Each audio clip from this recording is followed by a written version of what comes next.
Welcome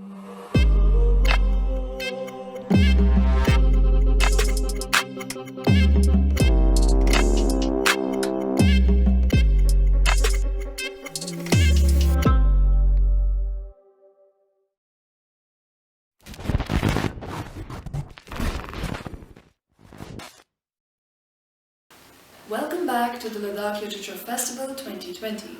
Our session for today is At the Crossroads of the Silk Route, a conversation between Monisha Ahmed and Janet Rizvi. Janet Rizvi is the renowned author of Ladakh Crossroads of High Asia and Trans-Himalayan Caravans, Merchant Princes, amongst others. Monisha Ahmed is co-founder and executive director of the Ladakh Arts and Media Organization in Leh Ladakh. She is an independent researcher, writer and curator with a focus on the histories, practices and material culture of Ladakh. Today Janet will talk about the important position Ladakh held in the high Himalayas as a conduit to the Silk Route and the network of trade routes that pass through the region.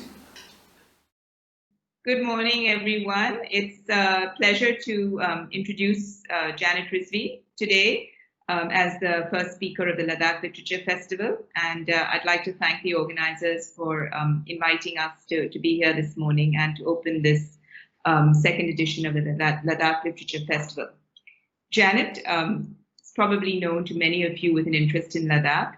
She's a renowned author of Ladakh Culture at the Crossroads, which has been like a standard, almost like a standard textbook for any researcher with an interest in Ladakh who just wants to begin by getting to know a little bit about the region and the history. It's almost standard reading for most of us. Janet then went on to write specifically on trade in Ladakh, her next book was called Trans-Himalayan Caravans, Traders, Merchant Princes and Peasant Traders in Ladakh. And that was looking specifically at the role Ladakh played in the world of trade that took place in this part of the Himalayas in Asia. Another book that she worked on after that was Pashmina, the Kashmir Shawl and Beyond. I had the privilege of contributing a small chapter to this book. And in many ways, like Ladakh Culture at the Crossroads, this book has also been a sort of a major work on Pashmina and the trade and design and the history of it all. And that book itself has also done overwhelmingly well and has gone into a second edition. So we're very happy to have you here with us, Janet, this morning. And could you, and maybe tell us a little bit about how you first came to Ladakh, what was your interest in this part of the world, what brought you here? Well, I came as the baggage of a development commissioner. My husband was appointed development commissioner in 1976, and we lived in Ladakh in Leh till 1978. And I'd always wanted to see Ladakh. In fact, when the possibility of his being appointed as DC Leh came up, I remember having a very strong feeling, yes, we have to do it. We have to go. We have to see Ladakh.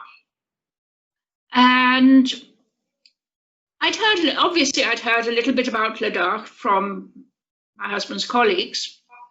So that's what must have engendered this feeling of compulsion that I had. 76, 78, we were there, and we had spent a very happy 2 years there. Okay. And leaving after 2 years was a huge wrench.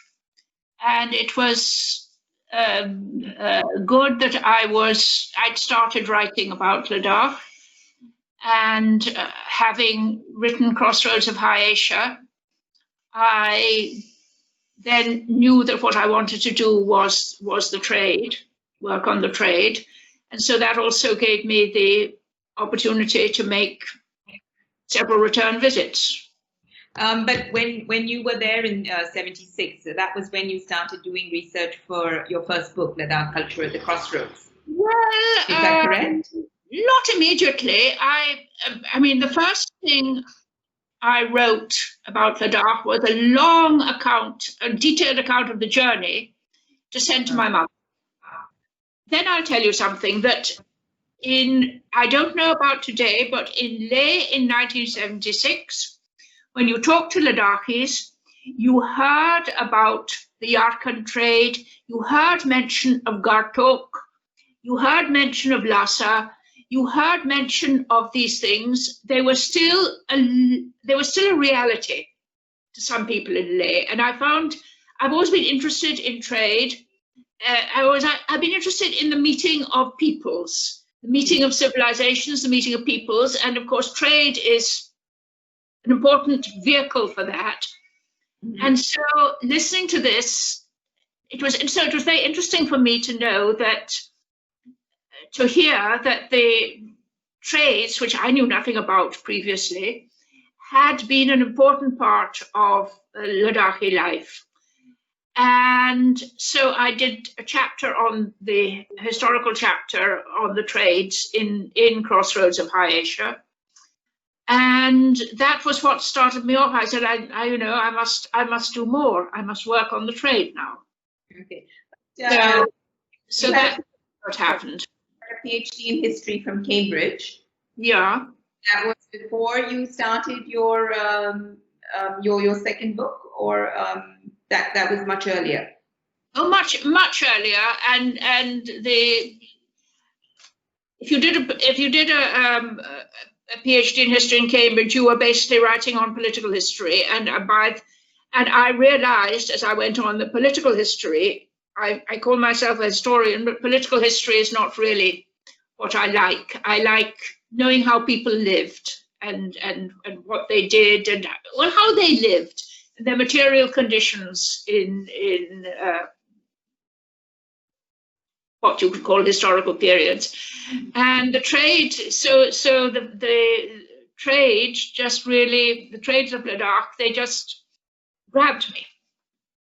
Yeah, I mean, even the title of your first book, Crossroads of High Asia, that kind of sort of automatically located Ladakh in the middle of this Himalayan world with trade routes passing through it, different cultures, different communities, the sort of diversity that you found in Leh. Is that what you also sort of witnessed and experienced firsthand when you were there in the 70s? At first hand, I can't say no. I can't say. Not really,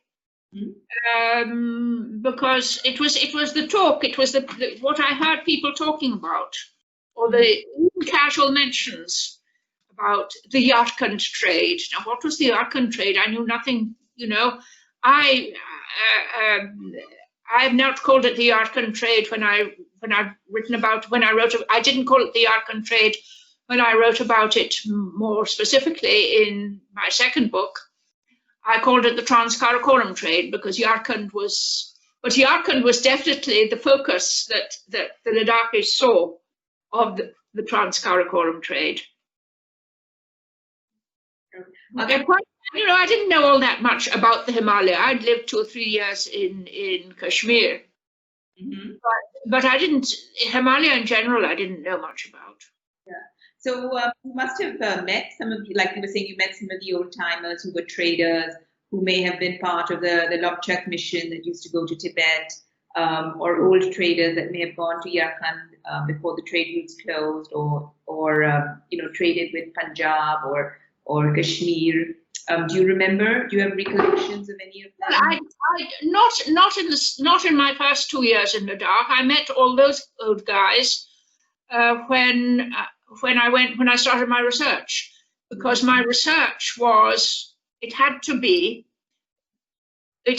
orally based.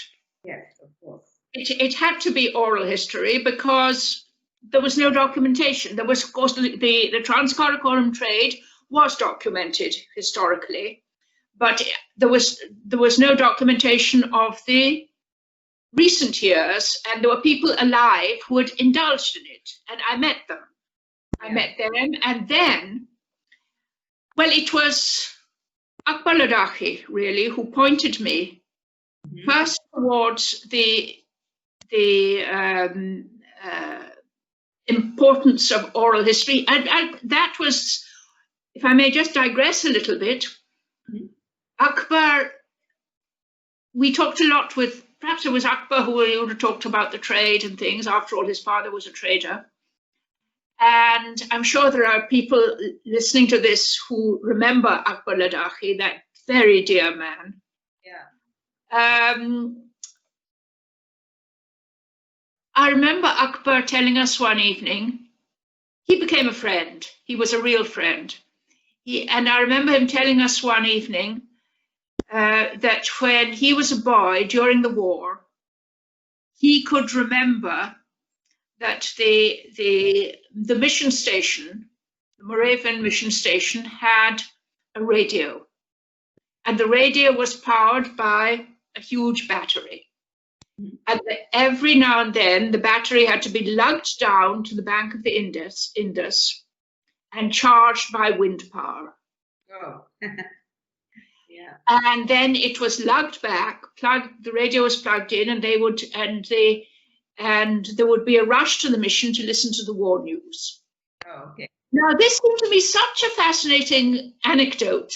Mm-hmm. And tells there's such a lot encompassed in that anecdote, that Ladakhis were interested in the war, that that there was no electricity except what they could generate by wind power and put into the battery, that they had to go down. And there's such a lot there. Yeah. And that was what gave me the idea, first of all, of oral history. Okay. And then again, once the project started as Life and Society in Ladakh in the first half of the 20th century, or some such name. But it was trade that when I started interviewing people, it was trade that I could get the most information on. And I got so much information that I said that I focused on that only and didn't go in for the wider project. Okay. No, of course. And again, it was Akbar who pointed me towards the Shamma traders. Okay. And that, in its turn, Mm-hmm. led me towards the Pasham trade. Ah, okay, which came later for your last book on Pashmina. Well, Yeah. no, but before that, Mm-hmm. so there was I could see that the Pasham trade was a very important part of the trade, and it was what differentiated the trade, the local trades of Ladakh. I mean, the trade of Ladakh with neighboring areas, with Mm-hmm. Tibet and with Tibet. It was what differentiated it from the trades that were going on across the whole length of the Himalaya, Mm-hmm. because it was a luxury product. The Nepal trades, the Bhutan trades, the other trades, they were trades in subsistence products, salt and butter and barley and sheep and wool. Mm-hmm. But in Ladakh, you had this added dimension of a luxury product. So that was very interesting. And that, of course, led on to my third book. But I don't know if you remember, Monisha, in London, Mm-hmm. we went to meet Rosemary Krill at the V&A. By great gratification, I understood from Rosemary Krill that mine was the first authoritative account in Western scholarship of the origin of Pasham. I had not yet started studying the shawl, so I didn't realize at all that actually my modest attempt at portraying the trades of Ladakh had in fact produced something of quite important in Western scholarship. Yeah, it was something that the world didn't know. When you talk about things, when Western scholars talk about something being discovered, means that they discovered it. Yeah. I mean, you could say that the Shamma trade had not been discovered, Mm-hmm. but well known to every Ladakhi of say Akbar's generation and the following generation. About today's generation, young generation, I don't know, but it wasn't known to Western scholarship. Yeah. And so I was quite chuffed by getting by Rosemary letting me understand that I had actually revealed something quite important.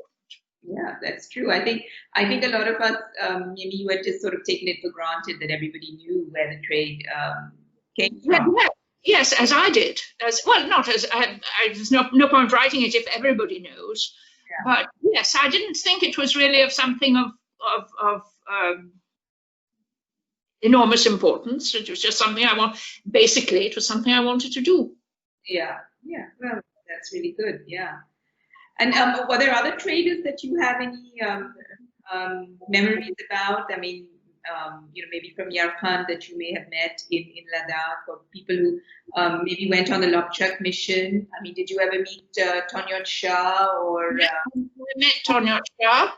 Yeah.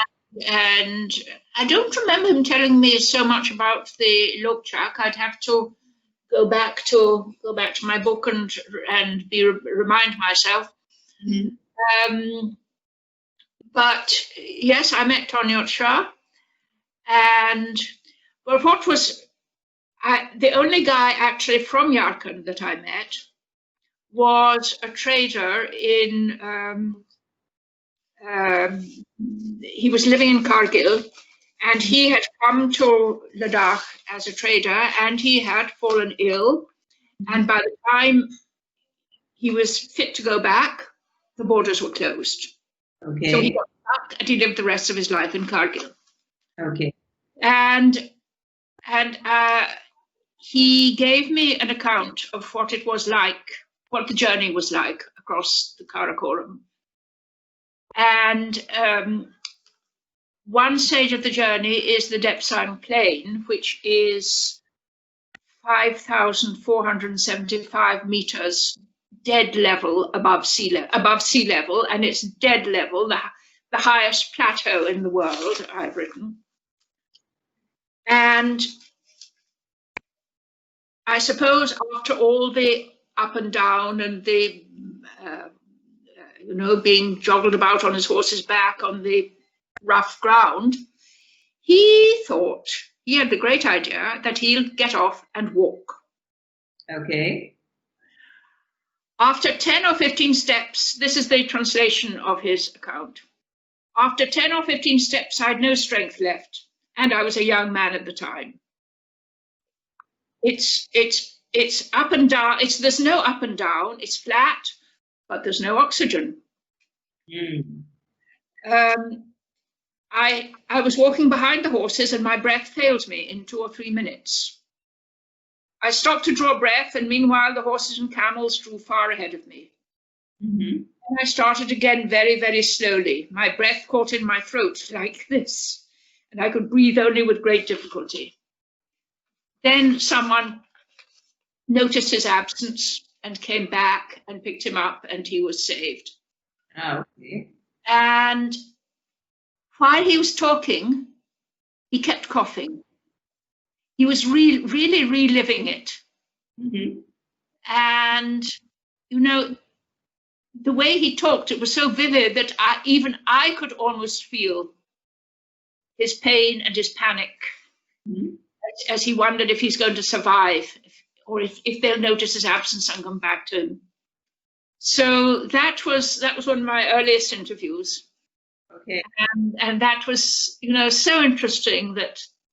But that was one of the hardest trade routes. I mean, people used to write about it and say that it used to be like used to be literally walking on a trail with maybe bones on either side of animals. As one European traveler wrote, a line of bones as straight as the lines, as straight and as unvarying as the lines on a tennis court. Obviously much broader. Yeah. And the interesting thing about it, one of the interesting things about this was all a trade in luxury goods. This was not a subsistence trade. Mm-hmm. To think that you got from Yarkand side, you've got, from this side you had opium. At one time it was, and from that side you had charas. At one time it was almost an exchange of drugs. Yes. From Yarkand you had raw silk, mm-hmm, carpets, and because that was all they had. They wanted more from India. They exported silver. Yes. In ingots, in boat-shaped ingots. Okay. While from the Indian side went Banaras brocades, darker muslins, indigo, tea, and spices. Yeah. So these people were struggling over the Karakoram with brocades and raw silk. You also, I remember reading with interest about your trade between with Zanskar, between in Changthang, between the Changpas, and with Zanskar, and then how they would go on into Himachal. That was also hadn't really been written about much in the past, right? Yeah, that hasn't been written at all. That was also, I think, original scholarship. Yeah. And yes, that was an interesting thing, and that almost the currency of the trade was salt. Yes. Because it was Changtang, the Changpa, the Rupchu Changpa. Mm-hmm. Got their food grains, their barley, mainly barley, and maybe some wheat from Zanskar, and exchanged it for salt from the salt lakes. Yeah. Then the Zanskaris distributed that salt south of the Himalaya to Padar, and across into Kulu, Manali, Lahore, and into Kargil, and wherever they went, it was exchanged for, for the commodities they needed. Zanskar was actually slightly surplus in food grains. Yeah. So salt was like one of the sort of basic necessities that was traded at that time, right? Oh, absolutely, because it was needed for livestock as well as for human consumption. Yeah, yeah. But it did not go parallel with the trade in Pashmina. So salt did not go to Kashmir in any way or into the rest of India. Salt only went to Kashmir, didn't go directly from the Shamma. I don't think traded in salt, if I remember rightly. The Suru Valley traders would who were also surplus in Suru Valley was also surplus in grain. They would take salt from the upper villages of Zanskar, which were not which did not have surplus grain, because they grew livestock more than grain. Okay. And so they would exchange grain for salt with the upper villages of Zanskar, then take it into Kashmir. Yeah, yeah. So, but apart from the exchange of actual raw materials or goods that used to happen within Ladakh and also to outlying areas, a lot of the traders also brought with them their own tastes in food or dress or maybe artistic aesthetics and backgrounds. Did you, also see any of that happening, or remnants of any of that when you were in Ladakh, or did you look at any of that? Well, I think the trade made Leh into, which was the fulcrum of the trades, into a fairly cosmopolitan place. Lasting influence, I couldn't say. There was, you've asked me about culture. What kind of culture? I don't think there's much in the way of Central Asian or Kashmiri culture. I don't know enough about music, but I think the outside cultural influence in Ladakh was more from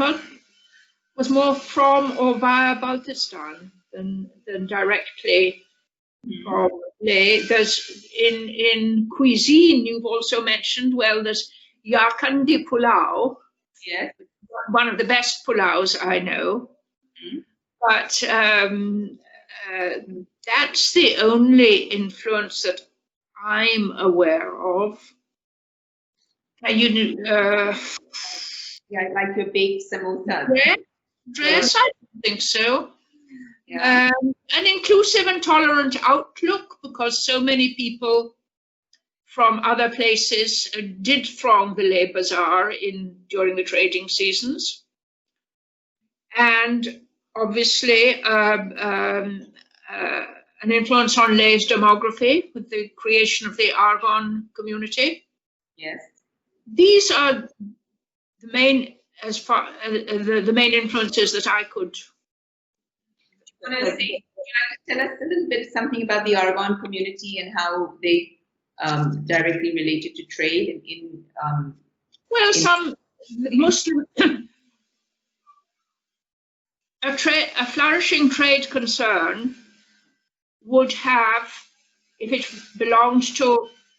it had a base in Srinagar, might well have a base in Leh and a base in Yarkand or Khotan or whichever side of Xinjiang they were trading to, or both, or Lhasa. And it had to be manned. So there would be, and similarly with a trader based in Yarkand, a merchant based in Yarkand. I mean, they were big firms. They weren't just individual traders. They were substantial companies. And so some of these traders lived in Leh for years and months on end, and they married local girls. And girls may or may not have converted. I mean, it was not love jihad. Yeah. Yeah. But even if the girls converted, or whether the girls converted or not, I mean, I don't know if there are any statistics or any knowledge about that. The children were obviously Muslims. It's the father's religion that gets followed. And so that's the origin of the Argon community, as far as my understanding goes. In around the 16th, 17th century or earlier, or who knows? I mean, it's not documented.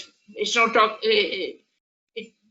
these trades. Such documentation as there is on any of these trades is not.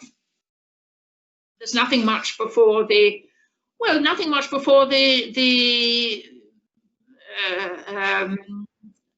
19th century in Morecroft. Okay. Yes. Yeah. You don't really find any written sources before that. Even local sources, I guess, are very scant. I mean, the Ladakh Chronicle, for instance, doesn't interest itself in trade and traders and things like demography. So there are no written. I mean, there's Desideri in 1716 or 1715. He doesn't. He's got a few words about trade, but nothing detailed. But Morecroft lived in Ladakh for 2 years and was himself interested in trade, and particularly in the Persian trade. And he wrote about everything that there was to write about. Yes. And so his is the first, generally speaking, the first comprehensive account of Ladakh, and including Ladakh's trade. So which of the trade routes do you think would have been most important for Ladakh, or most crucial to the economy of the country? The local trades, what the Trans-Karakoram trade was a trade in products produced in India and products produced in Xinjiang, what is now Xinjiang. Okay. What it contributed to Ladakh was the demand for services, meaning supply of fodder, porterage, yes, transport horse transport. But that's all it could, and you know, few goods. Ladakh didn't produce anything that India wanted apart from salt, and that was, you know, by the time the Chankha salt had got to Zanskar, it was distributed about, but not India of the plains. Okay. By the time, so the Trans-Karakoram trade was essentially a trade in goods produced in India, goods produced in Xinjiang, and maybe a few would drop off in Ladakh, being purchased by maybe the rich people. Yes. But it didn't contribute much to Ladakh's economy, except, as I say, by the demand for services. And what about important trades were the local trades, no doubt about it. okay? And what about the trade with Tibet? I mean, that was also important to bring. Yes, Tibet. Well, I was counting that among local trades, which of course I shouldn't. No, you Yes, but the trade with Western Tibet, yes, the Pasham trade, and of course salt came from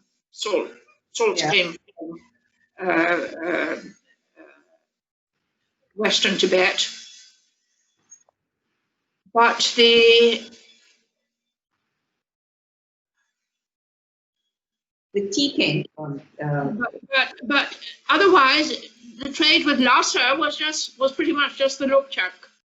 Yeah. And that, of course, had a lot of apricots. Okay.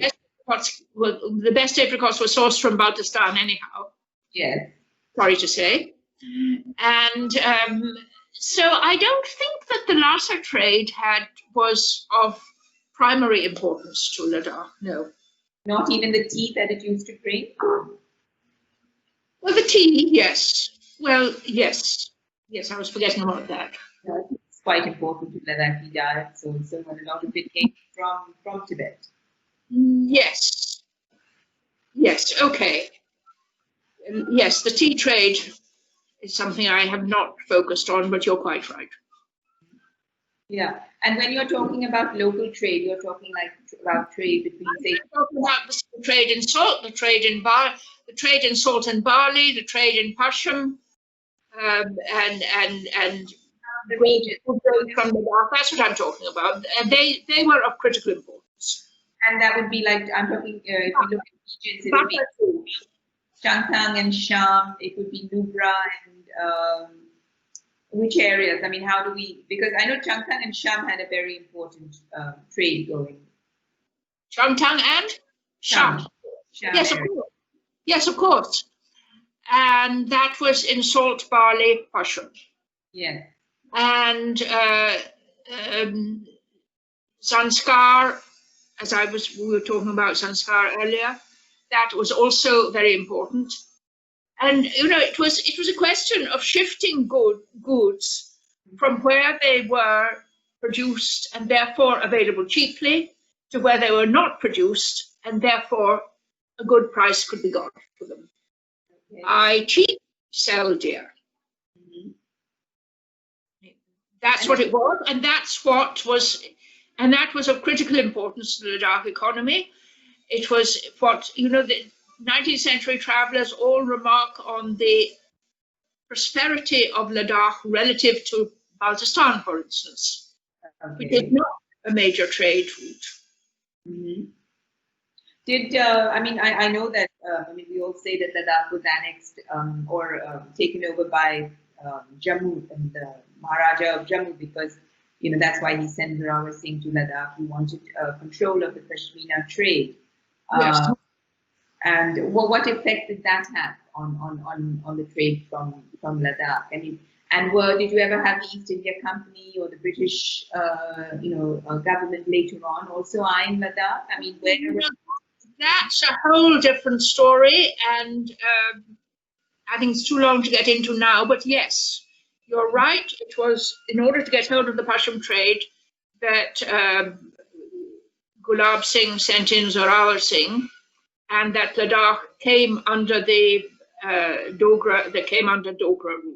Yes, it was to get hold of That was the only thing of interest that Ladakh had for the Dogra rulers, I think. Okay. And then the British also tried. I think they were not as successful. Well, they tried to divert the trade down to the Punjab with not a great deal of success, because it had to go through the Pasham had to go to Srinagar, because Srinagar was where the skills were to make the shawls. Yeah.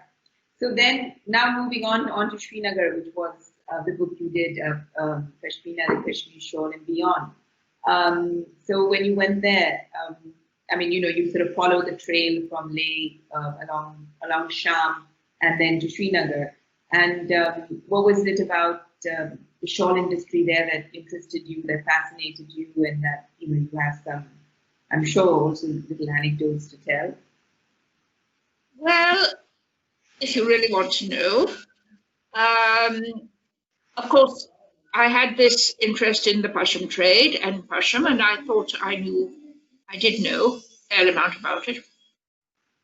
One fine day in 1988, it would have been, Jaya Jaitley invited me to contribute to the book she was editing on the crafts of Jammu, Kashmir and Ladakh.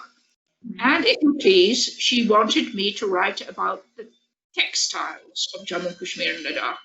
And I knew damn all about textiles. I mean, I knew Pasham was important, Pashmina shawls and all that. But textiles, I knew what a warp was, I knew what a weft was, and that's about all I knew.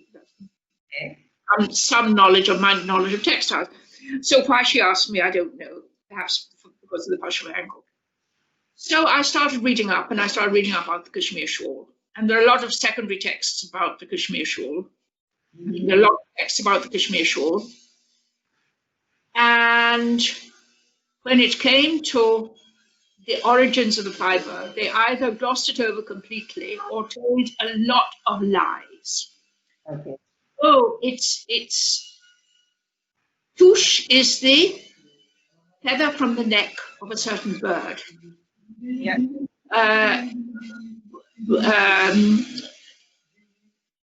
Pashmina, yes, it comes from goats. It is rubbed off and becomes, it is rubbed off on rocks and bushes. Yes, and then you go looking for it and collecting it. All sorts of things, and nothing about it. So I said, people are writing about the Kashmir Shawl, and they don't even know the basis of it.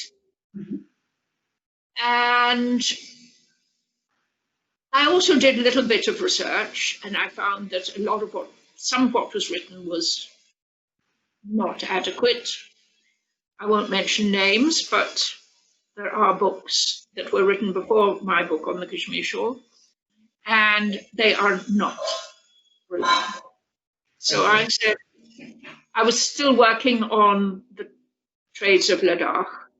So I said, well, if I finish my book on trade and get it published, and if I live long enough and in my right mind, I will write a book on Kashmir Shawl that will put all these misconceptions right.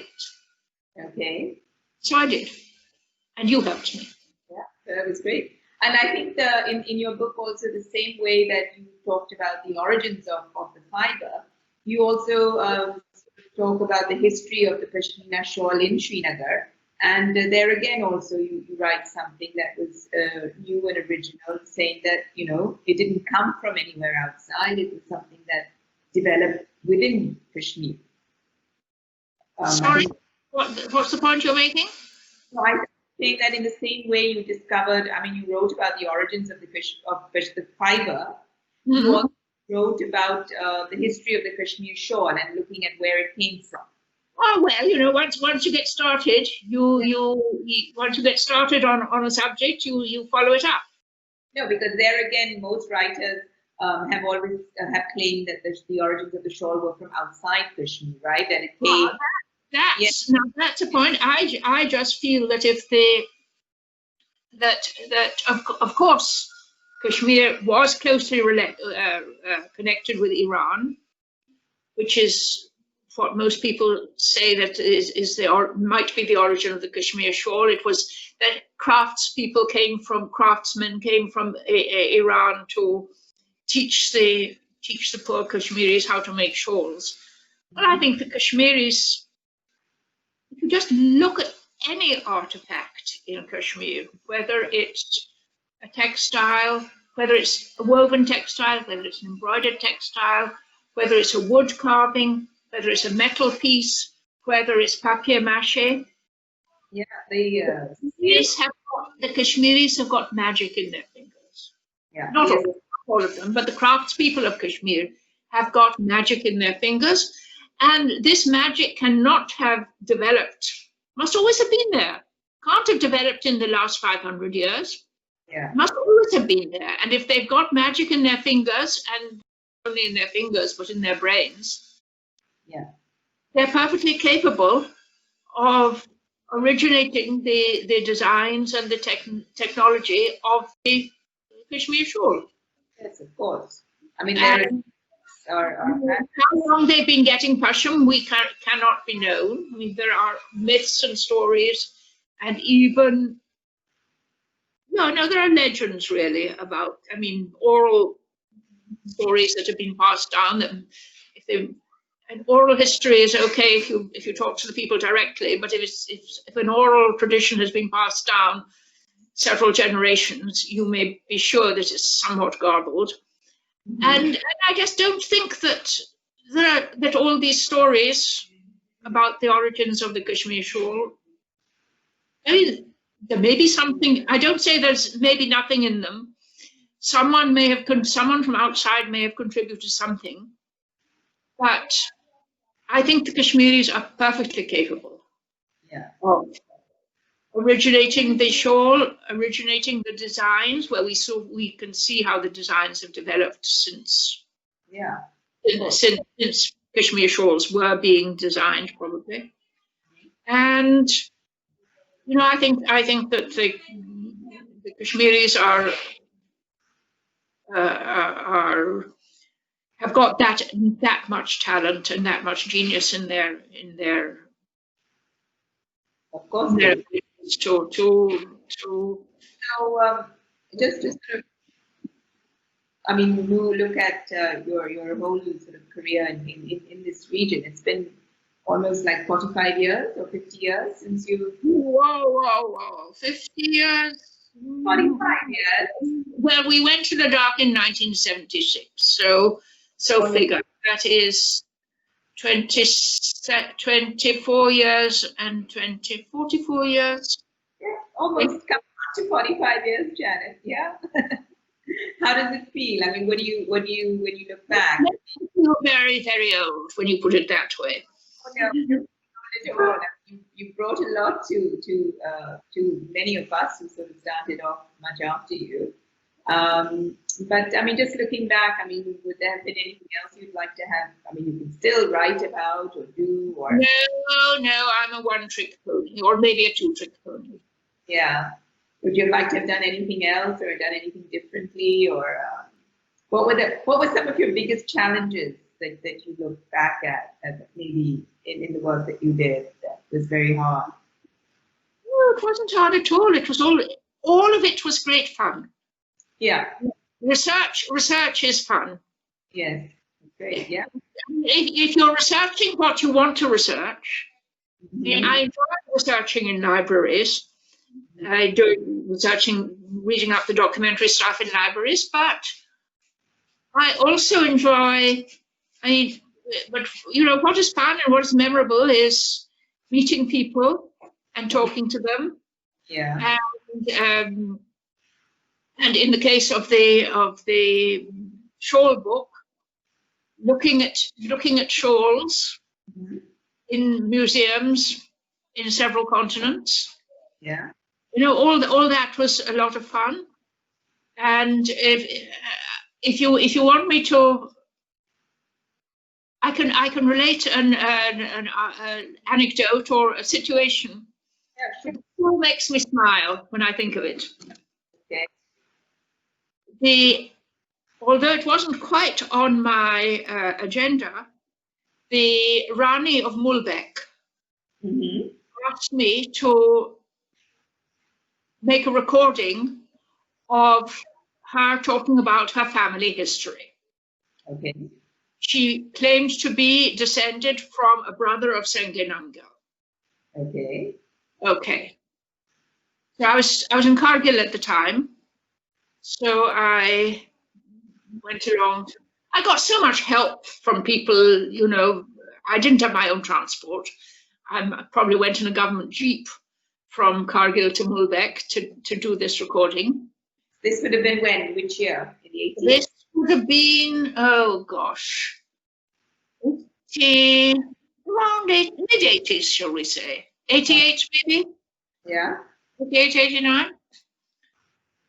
And so the Rani sat me down and we started recording. And she did not have children, I think, but her sister had children. Her sister was out working in the fields. Okay. And so she had to break the interview every now and then to go and supervise things in the kitchen or do the cooking herself for when she's an unassuming Rani. Okay. But her sister's 4 children, aged say between 4 and 12, they were also interested in what was going on. And they also, when they saw that her voice was coming out of the machine, they wanted their voices to come out of the machine. Okay. And so they were capering about and they were laughing and they were interrupting. And they were, then every now and then she would shoo them away. Yeah. And then they would peer in through the window, through the door, through the chimney hole, I remember. Okay. Yeah. These 4 kids laughing and giggling, and then, of course, having to have, and you know, being totally annoying, but one couldn't take them seriously. One couldn't help but enjoy them being there. Yes. And then, of course, they had to listen to the playback and hear themselves. And that's a situation that is etched on my mind. As you know, there's sort of one of the rewards, the sort of fun that you can get sometimes when you're researching. Yeah. No, I mean, yes, of course, we all have memories of our research. I mean, still do have memories of the research, of traveling to places and meeting people, and it's fascinating. And then I think as people move on, like people like, you know, Akbar Ladakhi or, you know, Syed Ali Shah or some of the people, Tonyot Shah, these people we used to know and meet. And it always feels like a little bit of Ladakh, almost seems like it's sort of lost along with them. Yeah. I mean, they were, I guess, amazing for their time, those people that we remember. Yeah. Is there anything else, Janet, you'd like to say or add? Or one thing I'd like to add, and it's a little bit of a promotion, okay, but it's not a promotion really. Yeah. But the only semi-serious work I'm doing now is working on the Morecroft transcription project. Okay. As most of you will know, Morecroft was, I won't say he was an explorer, he was a traveler. Or he wasn't a traveler by profession, he was a vet by profession, but he was traveling through Central Asia he wanted to reach Bukhara by horses for the stud, the East India Company's military stud, of which he was superintendent. And he thought he'll go via Ladakh and cross the Karakoram and go via Yarkand, but that didn't work out. And while he was waiting for permission, which never came, he sat in Ladakh, as I mentioned earlier, for 2 years. And he wrote and he wrote and he wrote and he wrote and he wrote by hand. He scribbled and he scribbled. And there is a Morecroft archive in the British Library. Okay. And a friend of mine is very interested in Morecroft and in his work, and has first of all, this friend of mine has organized has set up a website which you can find. It's very easy to remember on pahar.in. Yes. It's called the Macad website, MCADD something and Central Asia database, something like that. Anyhow, MCADD pahar.in. Mm-hmm. And he has collected almost everything that was ever been written on the Himalaya and Central Asia and North India that is not in copyright. Yes. And that is available, that has been digitized or can be digitized. He's got a whole library of things. He's got the whole run of the the Journal of the Royal Geographic Society. This American gentleman has purchased on his own account not the whole of the archive in digital form, but a large part of the archive in digital form from the British Library. Okay. And no, I don't understand these things, but it's too heavy a load to put up on the website as it stands. Okay. However, the transcriptions, part of the transcriptions have been made. Part of his journey is from Srinagar Garhwal to Leh is already up on the website. 2 more sections to come. They're on the anvil. Then my friend is interested in Morecroft's stay in Bukhara. Okay. And the last part of his life, so part of that has gone up. But I mean, this is tiny fraction. But of the Morecroft.